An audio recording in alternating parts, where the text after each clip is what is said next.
In this video, I will discuss the Genshin Impact 5.6 special program, released on April 25th, new characters and weapons, confirmed banner lineups, new limited-time events, and some optimized mechanics, which should make players' experience a lot more fun.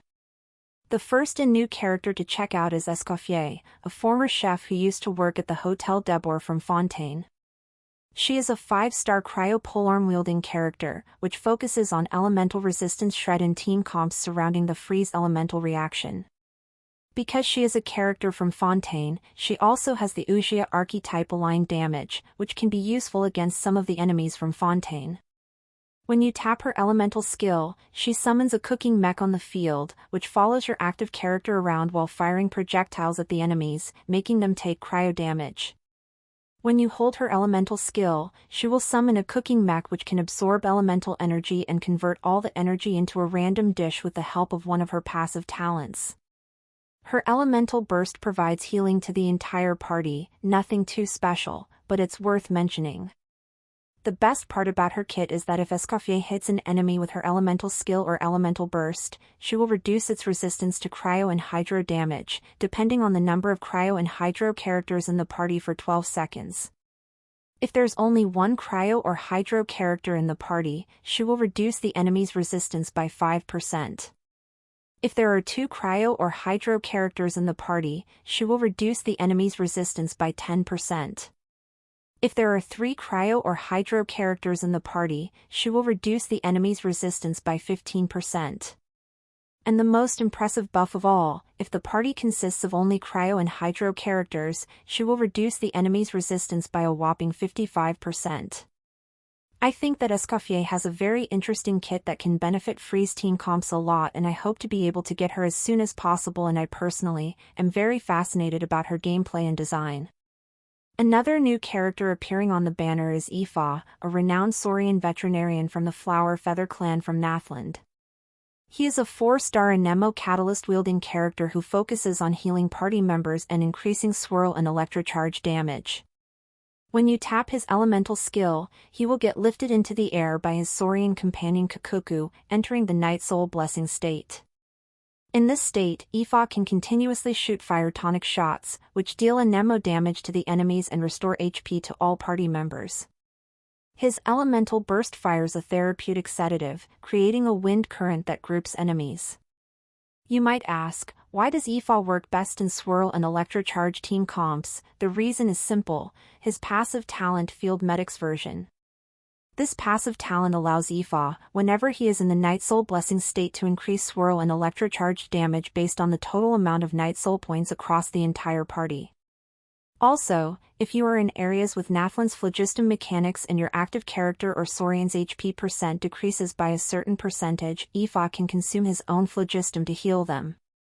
I personally really like Aoife's role in a team and character design, so it wouldn't be a shame if I got him. Who knows, I might be willing to pull multiple copies of him. The new weapon, Symphonist of Sense, is Escoffier's signature weapon. It has 608 base attack and 66.2% crit damage. With the following passive Season Symphony, attack is increased by 12%. When the equipping character is off-field, attack is increased by an additional 12%. After healing, the equipping character and healed characters will obtain the Chanson de Base effect, increasing their attack by 32% for 3 seconds. It's a very good weapon and it gives a lot of stats, making it Escoffier's best in-slot weapon, which can be very versatile and can fit a lot of characters, so I will consider it when I will be making my polling plans for version 5.6. To my surprise, there will also be an Inazuma Chronicled Wish featuring every Inazuma 5-star character and weapon except Raiden Shogun and Mizuki, both of their weapons being unavailable. Now, the banner lineup has been confirmed, so I will go over it. The first phase presents Escoffier and a Navia rerun, and the second phase will present the reruns of Kinich and Raiden Shogun. Currently, we don't know the featured 4-star characters other than Aoife, but there are speculations of the other 4-star characters being Lynette, Layla, Kujo Sarah, and Thomas, which, if you ask me, are some pretty solid characters. For Escoffier's boss materials, there will be a new chess-themed weekly boss called the Game Before the Gate and another boss called Secret Source Automaton, Overseer Device. We're also getting a new Archon quest, which will take place in Mondstadt. In it, Albedo is accused of murder and unlawful ways of disposing of human remains, and the traveler needs to defend Mondstadt from the abyss monsters that are invading it. I won't spoil the Archon quest plot, but I'm sure it will be a very interesting one and I am looking forward to it. For events, the main event coming up is called Whirling Waltz, which will feature helping Navia manage an amusement park. The event will have multiple challenges such as flying around and collecting coins, some sort of obstacle course, and a puzzle matching game. This event is similar to the one in which we helped Lisa with her potion-making shop. In this event, we will be rewarded with Primo Gems, Ascension materials, and a new 4-star bow. Other minor events are Operation Downpour Simulation, Chronicle of Shifting Stratagems, Legend Ablaze, Cross-Border Brawl, and the Ley Line Overflow.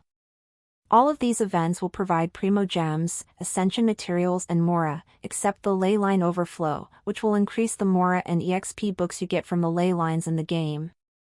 After reading and taking into consideration the player feedback, these are the new quality of life changes applied. The treasure compass is being upgraded, now being able to show Nathlin's tribe challenges and their treasures for the obsidian fragments, and when enough exploration is made, it will show Mora chests too.